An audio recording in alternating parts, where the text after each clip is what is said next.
NCL টি-20 ফাইনালে ঢাকা মেট্রোকে 5 উইকেটে হারিয়ে প্রথম আসরে চ্যাম্পিয়ন হয়েছে রংপুর। আগে ব্যাট করতে নেমে 62 রানেই অল আউট হয় ঢাকা মেট্রো। জবাবে 11.2 ওভারে 5 উইকেট হারিয়ে লক্ষ্যে পৌঁছায় রংপুর। এনসিএল টি-20 2024-এর ফাইনাল ম্যাচ।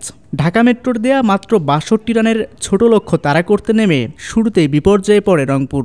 দলটির প্রথম 3 ব্যাটারের কেউই পেরোতে পারেননি 2 অঙ্কের ঘর। 2 রান করা ওপেনার আব্দুল্লাল মামুনকে ফেরান আলিস আল ইসলাম। মামুন মিড অনে ক্যাচ দেন রাকিবুলের হাতে। 2 বল পর অভিজ্ঞ ব্যাটার নাঈম ইসলামও আউট হন মিষ্টি স্পিনার আলিস ইসলামের শিকার হয়ে। আরেক ওপেনার মোহাম্মদ রিজওয়ান ফিরেছেন 9 রান করে। পরের বলেই অধিনায়ক আকবর আলী আউট হয়েছেন 0 রানে। ব্যাকআউট পয়েন্ট থেকে তাহজিবুল ইসলামের ডিরেক্ট থ্রোতে ফেরেন রান আউট হয়ে। এরপর আরিফুল হক একটি ছক্কা ও 4 মেরে ভালো কিছুর ইঙ্গিত দিলেন, তবে তার ইনিংসও বড় হয়নি। ব্যক্তিগত 14 রানে বাঁহাতি স্পিনার রাকিবুল হাসানের বলে শর্ট থার্ডম্যান অঞ্চলে ক্যাচ দিয়েছেন আলিসের হাতে। এরপর রংপুরকে আর কোনো উইকেট হারাতে দেননি অভিজ্ঞ তানভীর হায়দার ও এনামুল হক। 2 জনের 23 রানের অবিচ্ছিন্ন জুটিতে জয় নিয়ে মাঠ ছাড়ে রংপুর। প্রথম শিরোপা ঘরে তুলে আকবর আলীর দল।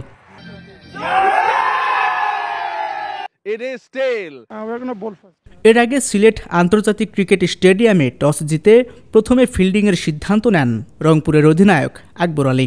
ঢাকা মেট্রোকে ব্যাটিংয়ে পাঠিয়ে চলে মুকিদুল ইসলাম মুগ্ধ, আলাউদ্দিন বাবুর পেস তাণ্ডব। লন্ডভন্ড হতে থাকে মেট্রোর ইনিংস। প্রথম ওভারে স্কোরবোর্ডে যখন 4 রান, তখনই সাজঘরে ফেরেন ইমরানুজ্জামান। পরের ওভারে দলীয় 6 রানে সাজঘরে অধিনায়ক নাঈম।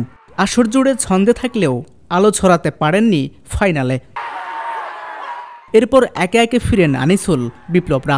দলীয় 16 রানে পঞ্চম উইকেট হারালে একেবারে ব্যাকফুটে চলে যায় নাঈম শেখের দল। চাপের মুখে দলের হাল ধরার চেষ্টা করেন শামসুর রহমান শুভ ও মোসাদ্দেক হোসেন সৈকত, তবে থিতু হতে পারেননি ক্রিজে। শেষের দিকে আবু হায়দার রনির 13 রানের কল্যাণে 62 রানের পুঁজি পায় ঢাকা মেট্রো। রংপুরের বোলারদের মধ্যে 12 রান খরচায় 3টি উইকেট নেন মুগ্ধ, সমান 12 রান খরচায় আরও 3টি উইকেট নেন বাবু। 120 বলের খেলায় 66 বলই ডট দেন রংপুরের বোলাররা। শাকিল শুভ, স্পোর্টস ডেস্ক, দৈনিক করতোয়া।